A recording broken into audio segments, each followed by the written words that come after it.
Start the video. Okay, well, please don't stop. Look at the camera. Okay, I'm gonna look serious. But that. Anyway, so how's the vlog? It's a vlog. When I look back in my year, I realized just how full it really was. You know, I made memories with my friends that I know I'll carry for the rest of my life. The laughs, the chaos, the late night conversations, the moments that reminded me that I'm not doing this alone. And in between all of that, I studied. I studied a lot, more than I've ever studied in my life. Long days, late nights, early mornings, breakdowns, breakthroughs, all of it. 2025 pushed me emotionally, physically, academically, in ways that I didn't feel ready for, but I still showed up. And looking back like this makes everything so much clearer. The wins, the mistakes, the growth, the patterns, and the parts that quietly transformed me. 2025 was interesting. Some goals I hit dead on, and some goals I barely touched. But I don't want to make a video that's just like, here's how my year went. But instead, I want to focus on why we fail at reaching our goals. After reviewing my year, I realized something very important. It's not that our goals are too big, it's that our systems are too small. So on the 9th of December, exactly 1 year ago from today, I wrote down all my goals and I asked myself what and how. Out of the 7 goals that I set for myself at the beginning of last year, I managed to achieve 4. And when I dissected why I failed, I realized that I fell into 4 specific traps. So I had to change the camera. I was experiencing some technical difficulties with this bad boy over here. But back into the video, don't mind this corner as well. I just came back from race. I was studying and I was doing things reactively and not proactively. I waited until the pressure forced me to make a decision. The second trap that I fell into was that I waited too long to ask for help. And this is something that my friends were on me about all the time. They always used to say to me, why don't you just ask for help? And for me, it's just the thing of like, I wanted to be able to say that all the things that I did on my own. But then I'm the same person who preaches that you can't do anything alone. Like, you really do need a support system. For me, like, one of those things was not asking for help when I needed it. The third trap that I fell into is that I avoided the things that were hard. Anything that was hard made me uncomfortable, and I don't like feeling uncomfortable, so I'd always push everything until tomorrow. And so obviously there were no longer any tomorrows.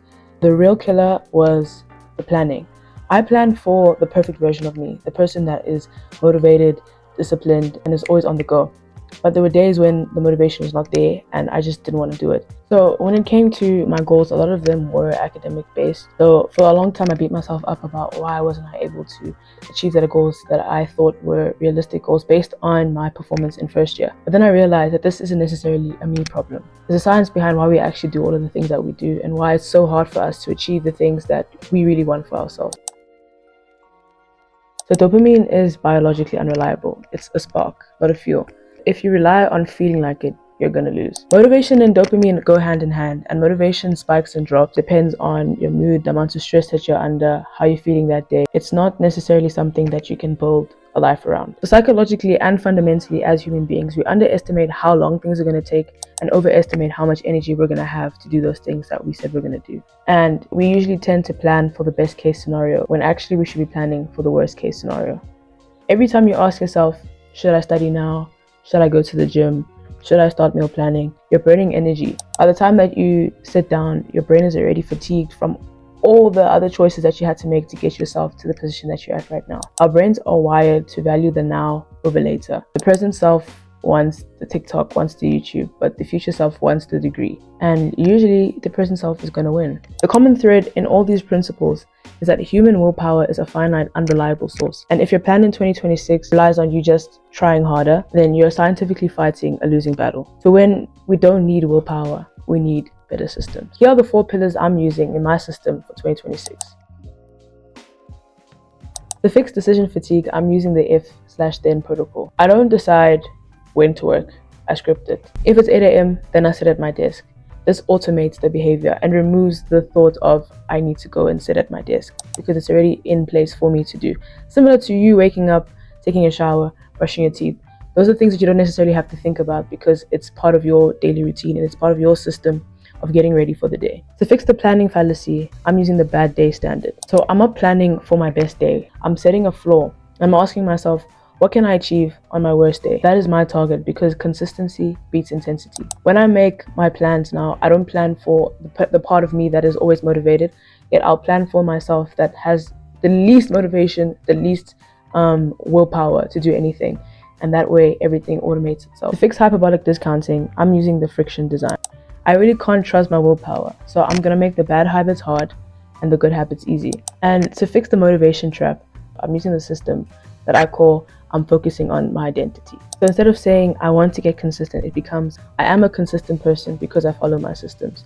Identity creates behavior, and behavior reinforces identity. And this is how I'm going to get my systems to stick.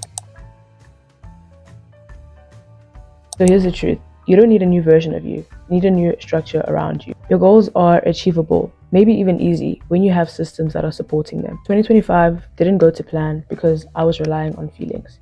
In 2026, we all need to start relying on systems. We're not hoping that we succeed. We're designing a life where it's impossible to fail. So if you want a deeper video on how to build a personal system, or if you want to break down your academic system, do let me know down in the comments below. I appreciate you guys for watching me this year. I think this is just the start of where this channel is going to go, and I'm very appreciative of all the support that I've been getting through with all of you guys watching my videos. If there's anything else that you want to see from me in this time period of December to January, do let me know. As soon as Jan hits, we are back on the road, back at school, and real content can start coming out. And yeah, I think that's all from me for today. If you guys like the video, like, subscribe, comment down below, share this video.